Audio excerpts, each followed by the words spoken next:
Pop in the tape, man.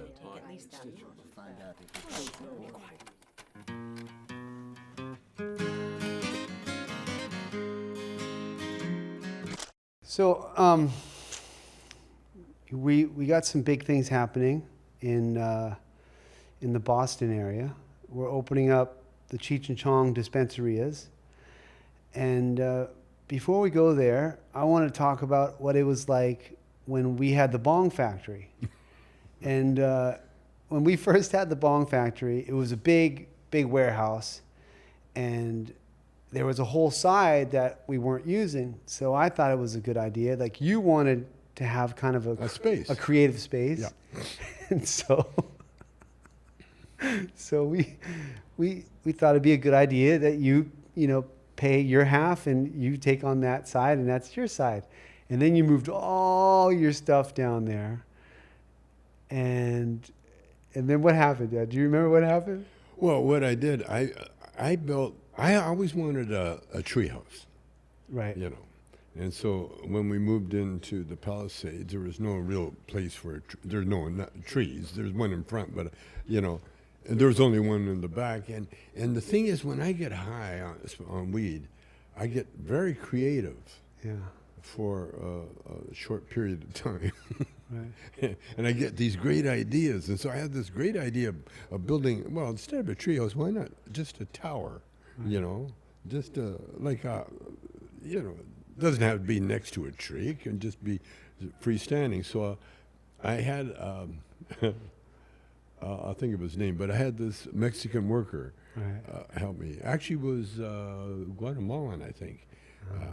Anyway, he was working, a really big, strong guy, and so when we got so I built the tower. I built my little treehouse, but it was like when you go up on the top, you can look right into our bedroom. Right.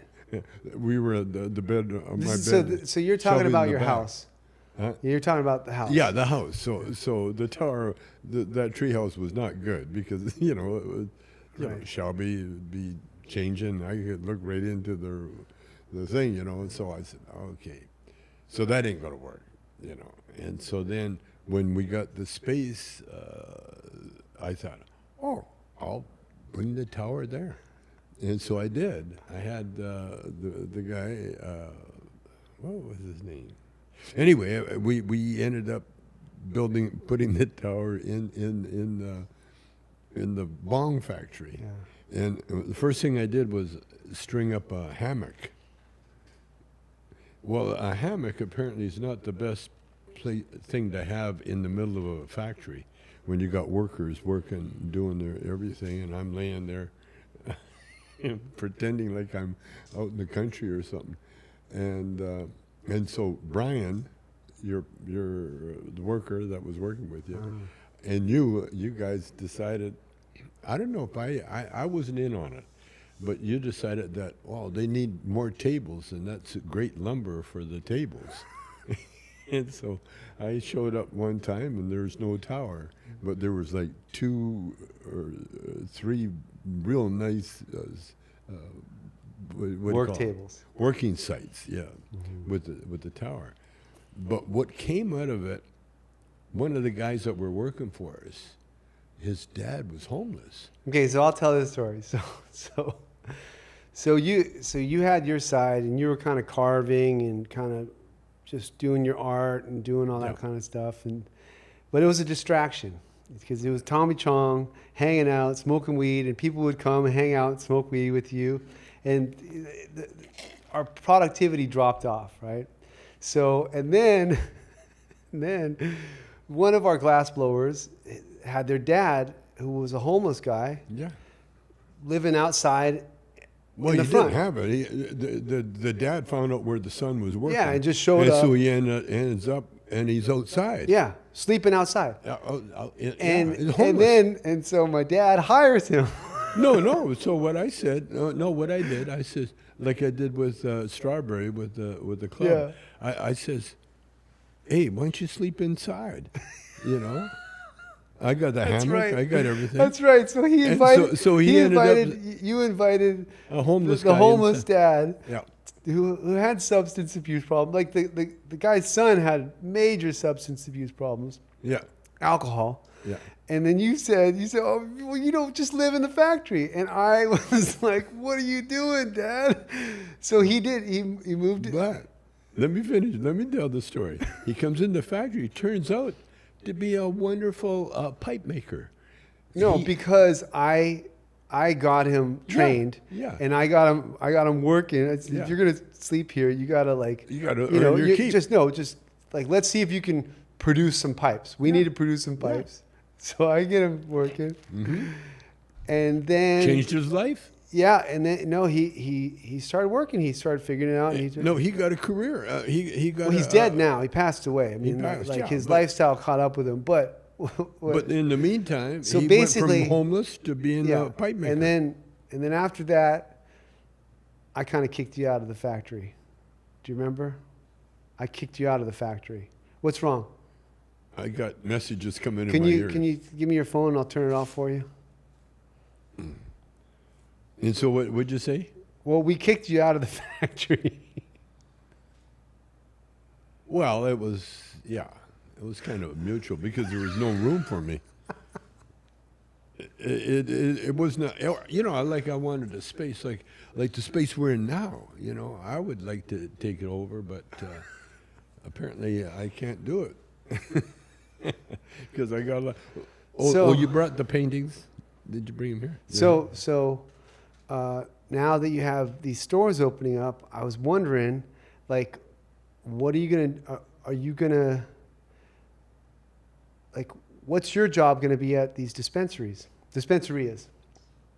Signing. I was thinking you'd be a good bud tender. Bud what? A bud tender. No.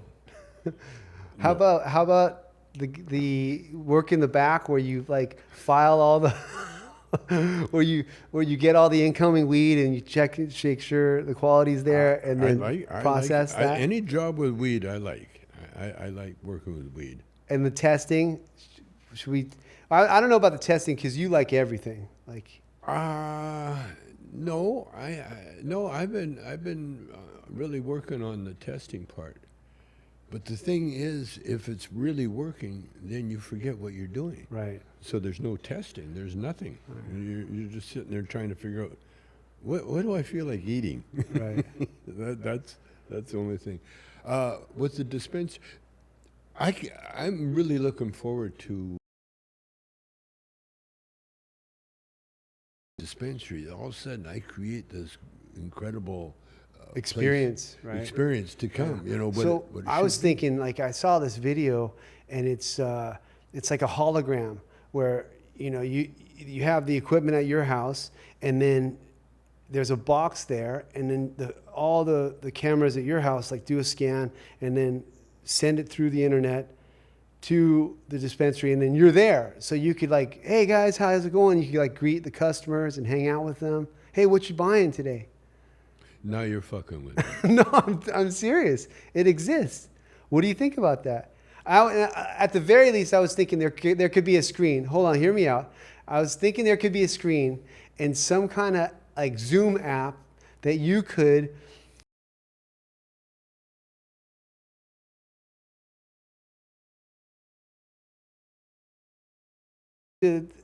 location such and such, and then boom, you appear on the screen. Hey everybody, how's it going? How's everybody today? Outside the box. Take a Okay, look. inside this one. Stand out in a crowded marketplace with Portal. You're not seeing double. He's being beamed into Portal via live telepresence. Anyone can beam into the unit remotely from anywhere in the world. What do you think? In real time. Built-in front-facing camera and stereo speakers allow for live audience. So we put that here. From humans to animated characters. I don't Here, think you can turn it off.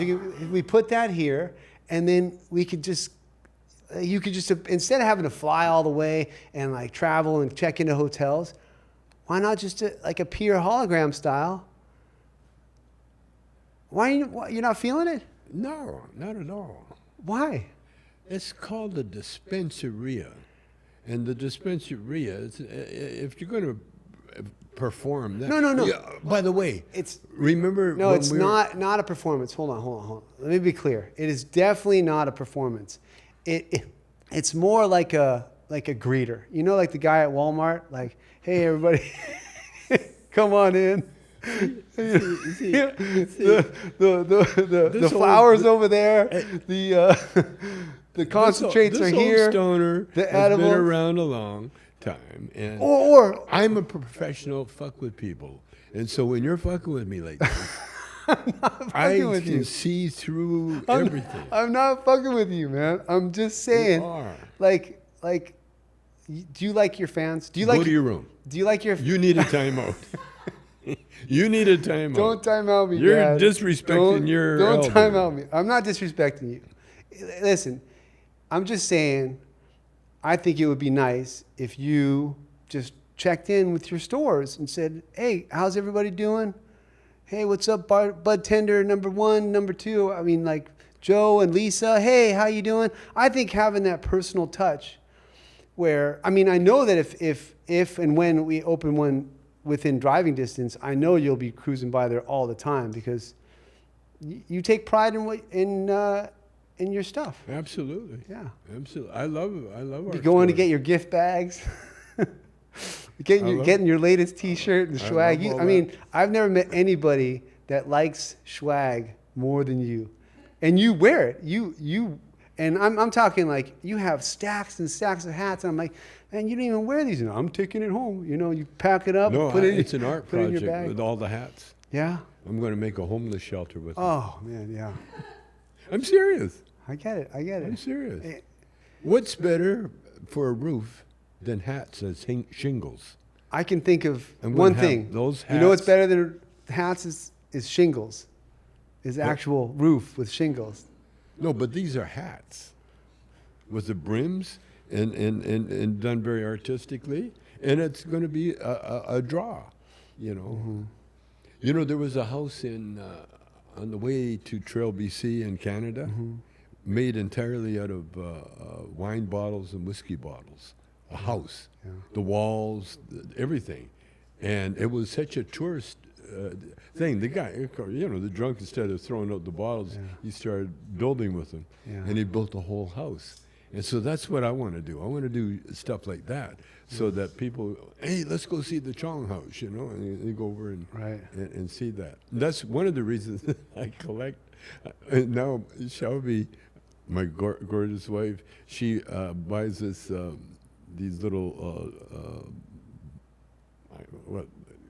cups of yogurt, and they're beautiful, you know, empty. And so she throws them out. I dig them out of the garbage, take off the label, wash them up, and I use them to put my drill bits and stuff like in, you know, because you can see through them, and I keep my joints and all that stuff in there.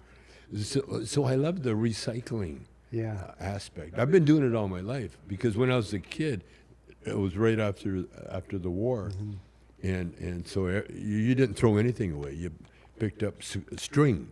You would collect string because string was impossible to get, and so there were people that had big balls of string because they collected it up and they never used it. You see, and so I've got that mindset, but I want to turn it into more of like an artistic. Project. You know. So that's what. let's get back to That's a dispensary. That's what I would be doing next to the dispensary or close enough so that people go, oh, but you go see the Chong house. Oh, I too. see. So like art installations in With what to do with. See what I want to do. or you now. could do collabs too, like art collaborations with other artists. Oh, yeah, You know, big time. and then, you know, from the mind of this artist and Tommy Chong comes this Yeah, sculpture. Yeah. Well, we got people. But I'm just working saying, on top of that, do you have time out of your day to kind of just zoom into the shop, whether it's a hologram or a screen? You guys, hey, you tell me where to sit, put a mic in front of me, and do the rest of Okay, the shit. I don't know. I don't know what. So other you- than so- that, I so don't- you're open I to don't it. care. So you're open to it. You know, yeah. You're cool with that. Yeah. I think that'd be fun. Like when Cheech and I were first started performing, you know, Uh-huh. the guys would be coming up, you know, the road with the stage managers. Will you guys be needing microphones? And we say, yeah, and that's all we need. Right. You know, we'd get a couple of mics and one small one. So when we did our doggy bit, it's about the show. That's all. That's where my thing is. Well, this isn't a performance. It's more of a connection to your customer. Everything I do is a performance, especially dealing with customers. You know. No, you have to. You have to. You can't mail it in. You know, when you got people saying, you know, it's a thing of being in the moment, and that's what I've learned to do, and that really helps. No, you really, like I've seen you, you know, in a million meet and greets. Yeah. Any chance that a fan or a customer or somebody wants to meet you, you're very gracious. You really take your time to kind of have a connection with that person. And I think it's awesome. And I just think like nowadays we could use technology to get to a lot of people without having to, you know, pick you up, drive you to the airport, you know, make sure you didn't forget your passport, make sure you You're just trying to make your job easier. No, I'm just trying to be more efficient with your time usage. By the way, I appreciate your efforts to keep me Because I also think it would be funny, like if you just kind of wander in. Like I don't think it should be like where it's like a time thing. It's just like, you know, hey, once in a while.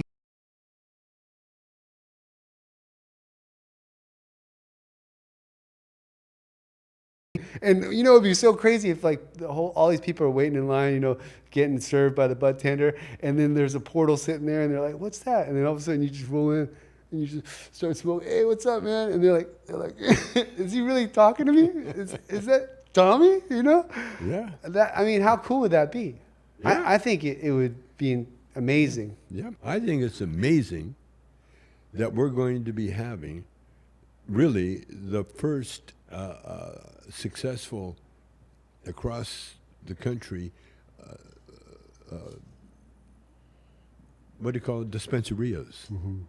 And I love the fact they're called dispensorias. Mm-hmm. At first it was like, it sounds like a cafeteria, you know. Well, I wanted to add something to, instead of like Cheech and Chong dispensaries, I wanted to add some kind of like flavor to it, something to where it jazz it up so it's not so like, oh, Cheech and Chong product, you know, like it's well, just what bothered me, this is what bothered me when we legalized the weed. First of all, it was made illegally due to a lot of lies and racism and bullshit.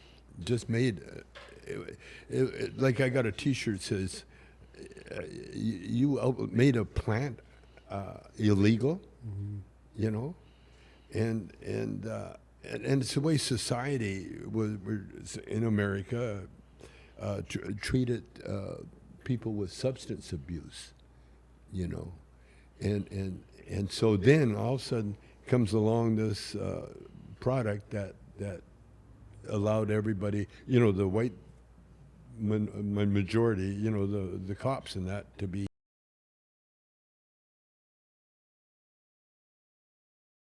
and all of a sudden that's illegal, and there are people right now in jail for 20, 30 years due to marijuana bust. They're getting them out, but they're not really moving that fast as far as I'm concerned. And right now it's legal, but they still got these weird laws on them, you know, like the packaging and that, you know, worried about kids. Are you kidding? The packaging is so weird, there's only a kid's got the strength to open them. yeah, that's true. You know? Yeah. And so all that just drives the price and everything of manufacturing or having a dispensary. The truth is, back in the day, they just dried the weed, and then they consumed it, used it. And in Amsterdam, where it was illegal in the beginning, right from the get-go, they had these storage rooms where they would store the weed. And droog, the weed. Droog means to dry. And so as the time went on, they eventually started calling them, when you went to get your weed, you had to go to the droog store. And then that eventually ended up being the drug store. And so they equated weeds as a dangerous drug, which is totally bullshit, you know.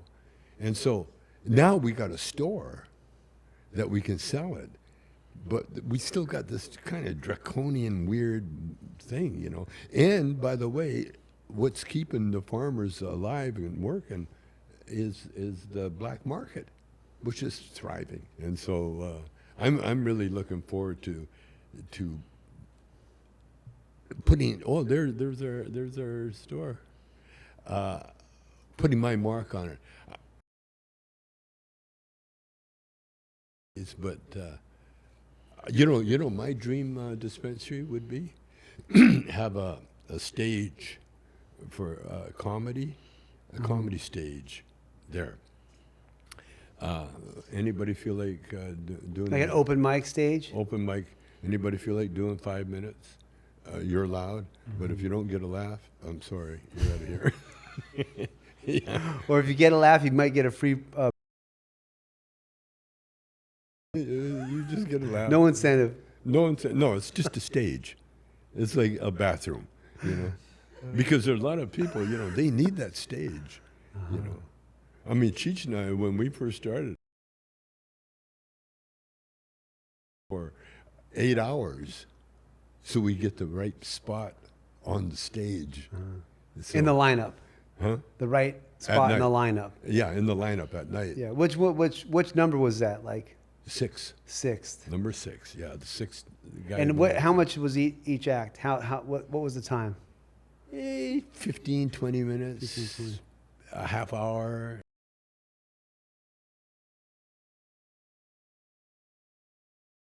The same people? Yeah. Yeah, sometimes, but we never saw the early acts. Right. Because we would just wait outside until it's time for us to go in. I have a hard time right now going to concerts because I'm so used to seeing everything from backstage. You know, that it's kind of uncomfortable. Is it? You don't enjoy it? I went and seen Diana Ross, Uh-huh. and I lasted about 10 minutes sitting in the crowd. I had to get out of there. It just felt too creepy. Why? When you're on stage, you control everything. But when you're in the audience, the stage controls everything, you know? Right. And the people around you, you know, like you're sitting there. It's like you're sitting there with the peasants, you know? Right. And so I split. I like to either hang backstage or at the merch table. Oh yeah. And that's where I. Did that's you where buy any merch? I wanted to, but you know, there's no room in my closet for a Diana Ross T-shirt. You know. Although, you know, she recorded a song I wrote, and I was gonna tell her to put it in her lineup. You know, because it was, you know, Does Your Mama Know About Me? And she did a beautiful job with it. It was so nice to hear. She really fell in love with called Barry Gordy. You know, she was having a little affair with Barry, and so Barry got to do a booty call and sign Bobby Taylor and the Vancouvers. So I've always had a thing. And Diana Ross, she was, when we were on the road, we were on the road with her. And we were opening for her. And because we were like, you know, our act was, you know, I think Cheech and Chong were crazy. Bobby Taylor and the Vancouvers are way crazier. You know, we were breaking all the rules, you know. And then we had to go, Motown forgot about us, you know. They signed us, And we're waiting, and they forgot about us. So Bobby Taylor, he knows the whole scene. So he says, come on, we got to go. And so in the meantime, the drummer, at the time, we had Leroy on piano and Freddie on drums, two black guys. And so after we got signed by Motown, they thought, oh, you know, we got it made. So they forgot that they were in Canada illegally.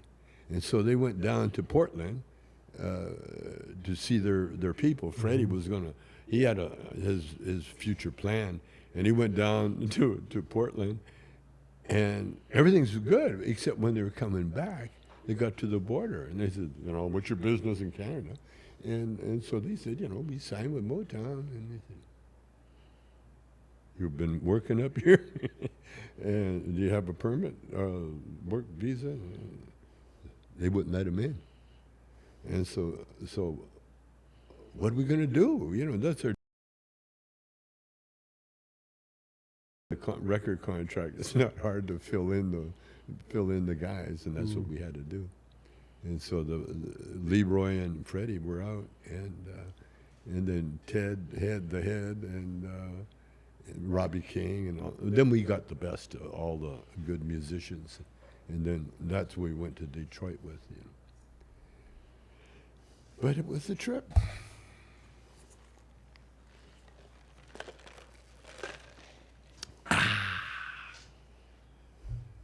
So, the dispensary. Yeah, I'm really looking forward to doing it.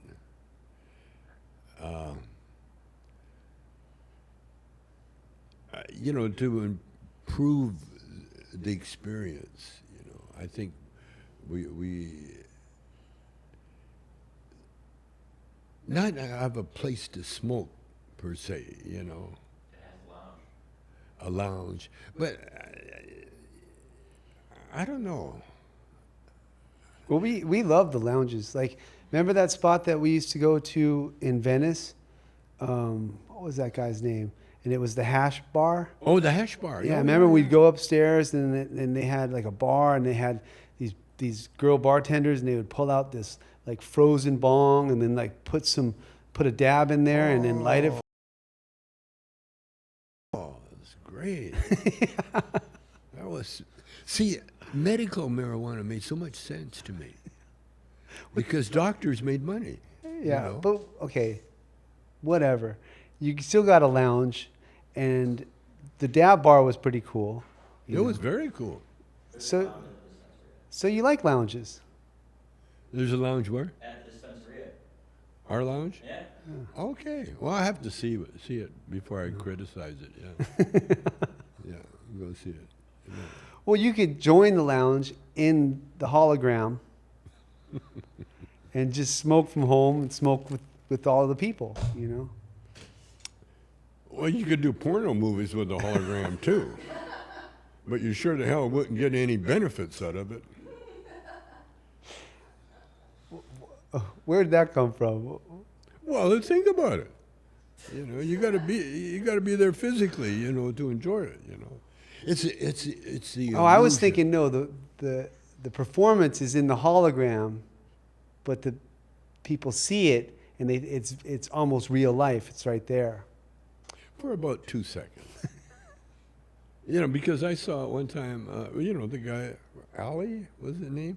You Yeah, remember? yeah. And he had the hologram of, Michael Jackson. And Right, but that's yeah, old technology. It was you got a hologram, so we watch it, and there's a picture of Michael Jackson, and it's 3D, and it's like, No, but Dad, wow.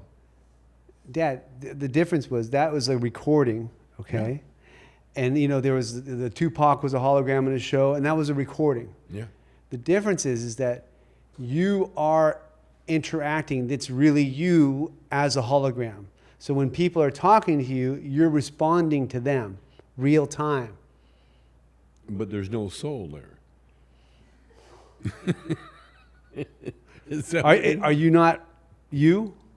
Okay, is there no soul on a phone call? Is there no soul on a Zoom call? No, phone call. It's you talking, you know. Man, I don't think you understand what a hologram is. Obviously, I don't. Yeah. Because it sounds like a bullshit kind of idea that only an older boy of mine that doesn't. So it's too expensive? How much is it? No, so it's this company called Proto, and you get it for certain periods of time.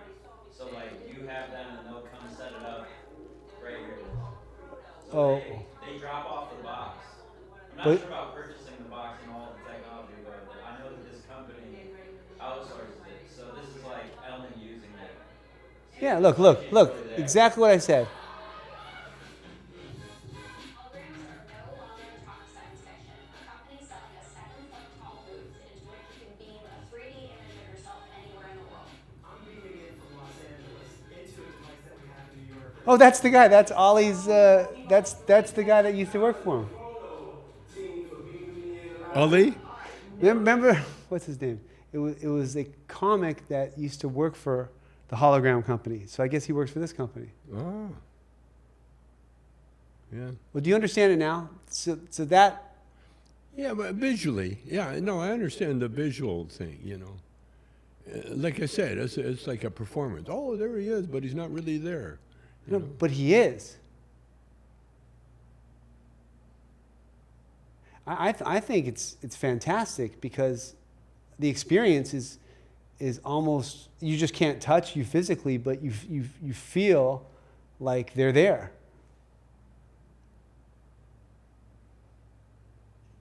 Well, this is what, like the 5th generation. Pretty soon we'll have, yeah, no, yeah, just a phone or whatever. Or I think it's great. You'll get it at some point. You'll understand. I'm 85. I've gone through 3, 4, 5 wars now. And, you know, back in the day, we didn't need that. All you needed, you know, was... No, but your strength is interacting with people, like real time. That's one of your strengths, is really like engaging and... Yeah, and seeing. And yeah, no, you see them. So No, seeing the people. no, I'm telling you that you see the people. Like you see everything that's going on there. Not through the hologram, but through cameras. Yeah. You know when you reverse in your car and you look at the camera? Yeah. You're seeing what's behind you, And right? you know who hates that? Who hates it? For some reason, I still have to kind of look to see where the camera's pointing, you know. It takes a while, you know. It's old dogs. You gotta Cheech and old trust it. dogs do One time I was pulling out and I realized it was frozen. And so but it was a glitch, and I think they fixed that glitch. But it was frozen, and that because I was moving it, it wasn't moving, and I'm like, something's wrong here. But it's better now. Yeah. I don't know, man. For the dispensarias, I think. Well, it's a store, Well, and the idea is to get the best product possible. right. If you're a customer, what do you want out of a store? Well, everything's different. No, I'm asking you. You have some money, and you want to go buy the latest stuff or refill your weed, your favorites, and see what's new. Like, what kind of experience do you want? Like when you walk into a Personally? store. Personally, yeah. I'd rather send someone to the store. No, personally, I'd send someone to the store, have them delivered to my house. Right. You know, Right. that's me. Right. You like That's delivery. Okay. No, I realized the shopping experience is part of it, is the interaction between the customer and that's why I have a lot of Shelby's lady friends, you know, they're shopaholics. Mm-hmm. And what they like is the power that they have. You know, when they walk in the store, they got the money, so everybody's over there now. How are you? Good day. Can I get your coffee? Can you know? And they're kissing their butt. You know, would you like some here? Da da da. Here, we got this here for you and that. You know, that's what they like. And then they like to be able to say, okay, well, I'll take. Give me all of them. You know, and then everybody gets all happy. Got nowhere to put it because they got all the shit there. So it's a routine. It's funny that you Go say through that there. because there is a big difference between going to, say, you know, your local CVS your drugstore, and going to say like a high-end luxury brand, right? What's it like at a luxury brand store? Hi, how are you? Would you like a drink? Here, have a seat. Oh, yeah. And they take you through this whole experience, but you pay for it. Yeah. You pay thousands and thousands and thousands and thousands and thousands of And dollars. we're talking about people that have all this money, and they have the time, and the attention, and no, Well, they love the it's a nice attention. experience. And that's what I found out too. Is that's why a lot of the very wealthy, they just go for the diamonds and the jewels and the watches or something, because it's small. You can get a couple $100,000 in your pocket. So you want maybe that, like, do you want that luxury brand experience at your store? Do you want to go in there? Welcome. Good morning, Mr. Chong. In the weed dispensary stores, I think the focus should be more. It's not about convincing them to sell. You're selling them a product that they want. They know what they want. And so I think more than anything is to make sure that we got the healthiest and the cleanest product, That's why personally I'm not really into the alcohol part of the business, I like what we, with our high and dry. I like any product. I had a chance to do a beer, and the guy did a Tommy Chong beer, and he and it was so, wow, this is something. And so I wanted to go to the brewery, where they make it, and it was in the. Did you come with me? No, I didn't come with you. No, but yeah, not that time. Anyway, it was near the desert, in toward Vegas, and it was a natural stream that he had talked into. But I kept seeing visions of wrecked cars with the Tommy Chong beer bottles strewn around the wreck and people dead, and I said, oh, I don't want that, well, I'd rather have. I mean, you could say the same thing. Someone crashed the car and all they see is wrappers of Cheech and Chong edibles and Tommy Chong edibles on the ground. It's the same thing. No, but the the edibles didn't cause the crash. Well, if they put you to sleep and you kept driving and you crashed, they did. Well, even then, if you go to sleep, you're not going to hurt anybody. Alcohol. If you're driving 100, but like truck drivers die all the time because they fall asleep. Yeah, but they don't hurt anybody unless they drive off a bridge or something. They They kill themselves. No, what I'm saying is my life, especially now at my age, I want to help society. I don't want to be part of, like selling tobacco or anything that hurts people. I don't want to really be involved with it. I don't have time, really. Right. I'd rather. A lot of when I'm signing things and that, I'm really given what do you call it, therapy to a lot of people. Well, that's why I think the hologram would be so groundbreaking for you. I couldn't do the personal thing and say, oh, how fat are you? I think you do. That's one of my questions that I learned not to ask. Yeah, don't. For a while there, I was doing that. The guy was, I had to. We were in Santa Rosa or something, and the whole crowd was like overweight. I mean, to the point it was like, whoa. And finally I had to ask the guy, I said, 600? He says, 580. Pretty close. And I've been around, like Scott Hansen, there's the guy that owned the club in Minnesota. He was a big fat guy, and he had a couch in the green room, and it was all wrecked and It had a spot for him. from him sitting in it, and so I had to hang with him. I want to find out, how fat people live, and to keep that weight up.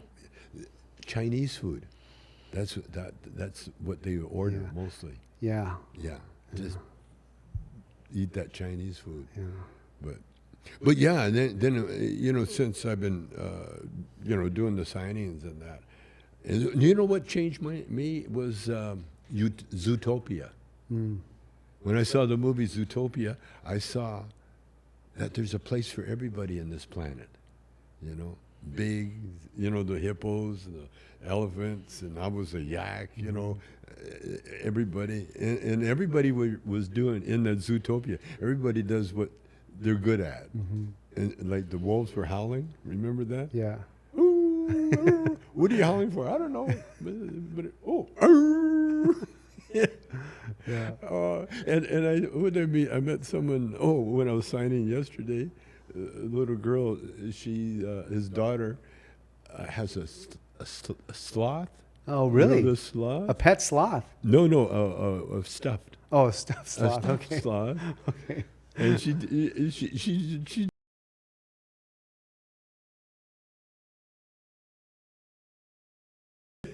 yeah, and stuff. But she loves her sloth, man. No, you need that interaction, you know, and the hologram is just too. Well, it's funny Cold. because I think you're confused sometimes because you like to do cameos and you have an interaction. You don't even hear these people. You just read what they write, and then you get kind of like a review or a feedback. But you have deep connections with these people Well, that's on your me. cam. It's not a hologram. You know, when they're asking me. But a hologram is you real time. Okay. Well, you show me. I'm not. I don't know. But like the cameos I get, some of them, my friend's got pancreatic cancer. He doesn't have much to live. Can you give him a little pep talk? Yeah, a big portion of your cameos are pep talks, Yeah. right? And like people are suffering Yeah. some disease or some life-changing things. And I have the ability to feel their pain. You know, I grew up with that. Like my Well, you mom. were telling me that there's a movie that comes to mind when you do those pep talks. Do you care to elaborate? Which movie? Stacy Keach. Oh, there's a movie I told everybody to get, The Traveling Executioner. It's Stacy Keach. So when you're It's a story of the first electric chair. right. And so he had like a carnival hippie kind of van, and he'd drive around to all the places that needed people executed, Right. and he would set So up he was the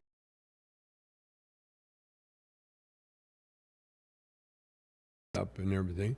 Then as he bring the guy in there, he would tell him, he'd calm him down, sit him down, and tell him about the fields of ambrosia, because that's where they were going to go. They're going to go to the fields of ambrosia. It's going to be so beautiful, and there's peace and love and kindness and everything else. At the end of the talk, the guy, okay, let's go. He was ready to go, and he was so cool about it. Of course, in the movie, he gets involved with the lady, and next thing you know, he's in the chair. So that's what you try to do to those people that need their pep talk is kind of get them positive, get them feeling okay with what's going on. I try to remind people that we're all here for a reason, you know. But what I want to say is like, because the effect of you talking to them in their time of need is to calm them and to make them feel better, is to reduce their suffering. Yeah. Right. And to make them feel like they're not alone. They got Tommy Chong in their corner. Yeah, yeah. You know. And I know, well, it's attention. Yeah. You know, when I got cancer, everything stopped.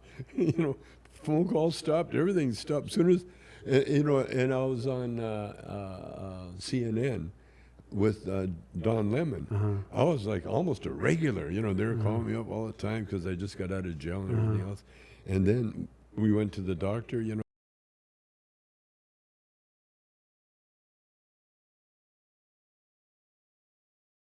Found out I had prostate cancer. Right. And so I told Don Lemon on CNN, that was the last I heard of anybody. Oh, that's too bad, Tom. Yeah. And And that's the way it is with cancer, you know, because so many people, they don't want to they don't want to think about it, you know. Yeah. It's like, oh, I don't want to go there, and that's what I had to deal with. But what I found out, you know, is that disease is like nature's way of saying, okay, slow down, you know, check this out, you know, for a while. You know, because spiritually I know that there's nothing to worry about, you know. It's just another learning experience. Yeah. It's just another adventure. And that's what well, it is. You know? And I just think that, you know, you just got to keep moving, right? And you got to change your living habits. You know. I mean, you didn't change yours. Oh, big time. What did you change? Quit drinking. You barely drank, man. You had like a glass of wine once a week. Well, it doesn't matter. I still quit. You know, it's just like a heroin user. You know, I only get high when I'm depressed. I just don't think that was. Alcohol. You didn't. Alcohol You didn't will shorten change your your life. lifestyle. Wasn't you didn't have anything in your life that you necessarily had to change? Well, I got out of jail, and I never drank in jail. And then when I found out I had cancer, I'll go totally healthy. It didn't freak me out. It just, you know, especially prostate cancer, because No, but that wasn't the one that freaked you out. It was the rectal cancer.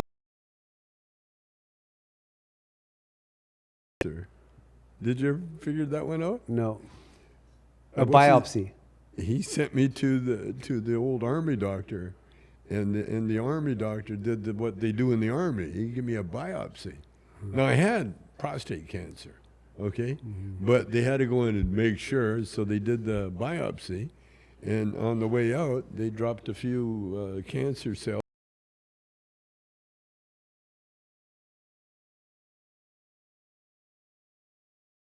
No, that was after the Dancing with the Stars, and then that was that. Yeah, I mean, like That was you put a tremendous strain on your system doing Dancing with the Stars, oh, did I? and you were having some symptoms that you didn't acknowledge.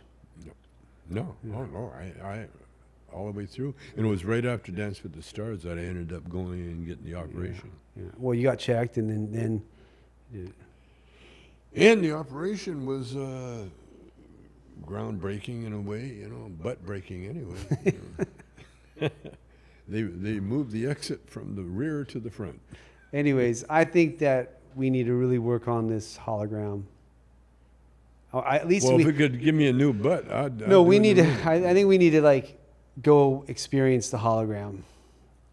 To get you to have a better understanding. I'd tell you what to do with that hologram. But, All right, I You think wouldn't that's feel enough it. for today. you wouldn't Want to feel see some it. clips or fan questions? Sure. No, let's do them questions. Yeah. Okay, questions first.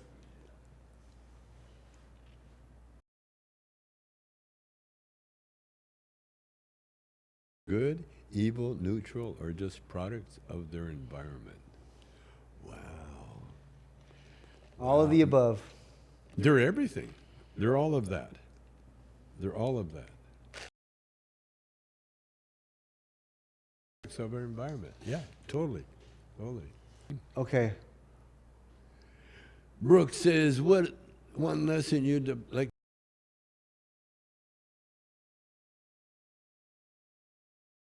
Canoe.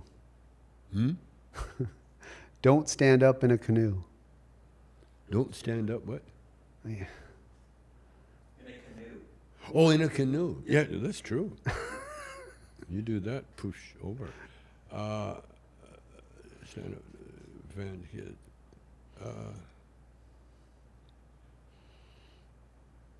I don't have any advice. You know? I can't think of anything. Because you ain't listening anyway. Who gives a fuck? You know? What was her favorite era? Oh, all of them. All of them. I haven't. Oh, what's the worst job you ever had to do? Roofing. Factory was pretty bad. Oh no, I loved the cookie factory. Didn't pay worth shit. But you had to shovel cookies into boxes or something like that? Well, Oh no. Oh, they just put you No, in- my job. I had a good cement mixer. so you poured all the ingredients Oil, in? big tubs of oil, Uh-huh. and then big bags of icing sugar, Uh-huh. and then you crank up the mixer. Yeah. It would mix it. And then, but I learned a lesson, because they had all immigrants. We had no cheap labor, Uh-huh. and so the immigrants were from Hungary, Lithuania. Eastern European women. Right. And so I made the mistake of fucking with them. I threw something at them. You don't mess with European factory workers. Fuck, I'm working away, sounds bam. Whacked. In the, Oh yeah, they got you back. Oh, they huh? got me back. Oh, you want to play? Okay. Yeah. No, it was. Yeah, that's a good lesson. Just don't fuck around and find out. But let me tell you about the cookie factory. So, all looking for jobs too, Right. And so I got they needed more people at the cookie factory. So I hired Bernie, I hired Dick Bird, the singer, and Tommy Melton. We're all working at the cookie factory. Well, Tommy was incredible because he was a running back, and part of the job was taking the cookies that they baked out of the oven. They come on conveyor belts, and you gotta because they're going through a red hot oven. You got to take them off, and then there's a conveyor belt that goes down to the next floor, and you got to take the tray, turn, stick it into the conveyor belt, and it has to be done. And you got to keep up. You got to keep up because they can't stop the thing from coming. And Tommy could do it. Tommy Melton he had all the the coordination. Dick wasn't very good at it at all. Because Dick would like to eat the cookies as they come out. So he'd be eating a cookie, then the trays are falling on the floor because every other one he'd shove in there, and the trays are falling on the floor. Pretty soon he's surrounded by trays, and the foreman comes by, shut it up. Then, The worst job I ever had was being a busboy in a nightclub. That was the worst job. Why? Oh man.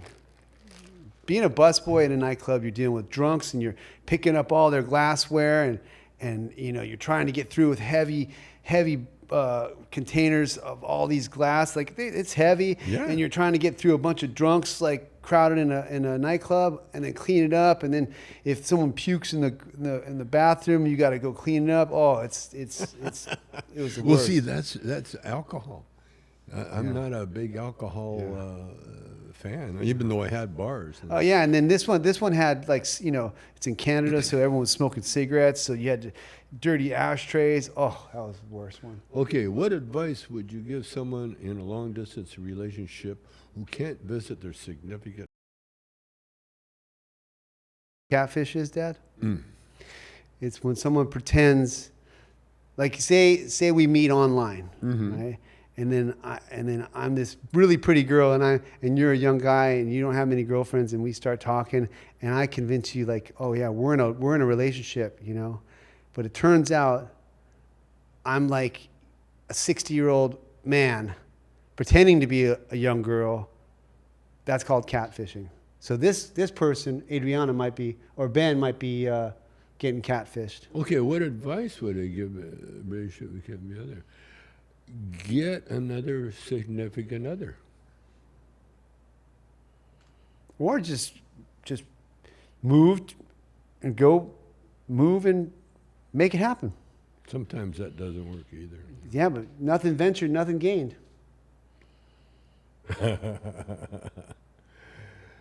Do you want to go there? Have you ever witnessed or imagined? Oh, okay, there you go.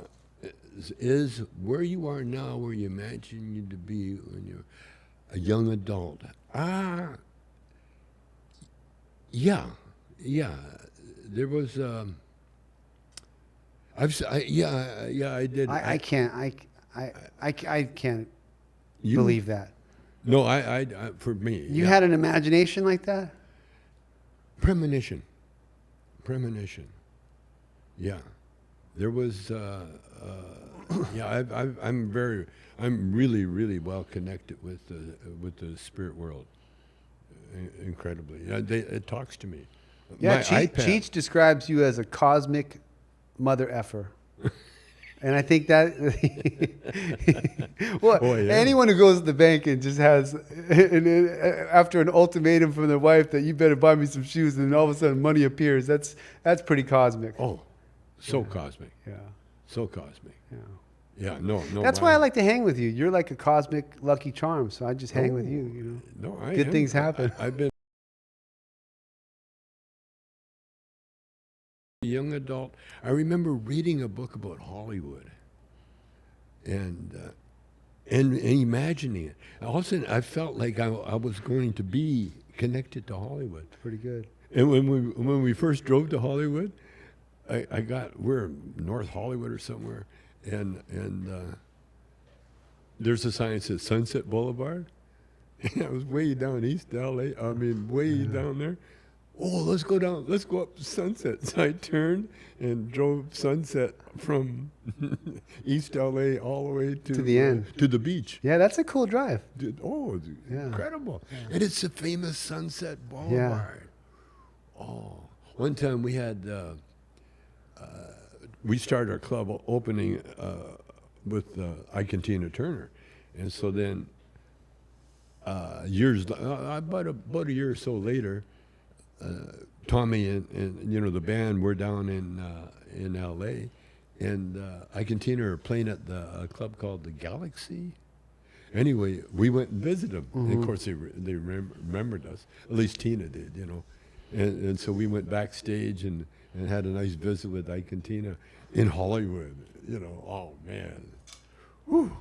So that was your first Hollywood party or Yeah. Hollywood experience. Yeah. With the celebs Yeah. and everything else. Oh, it was crazy good. All right, that's enough. Okay.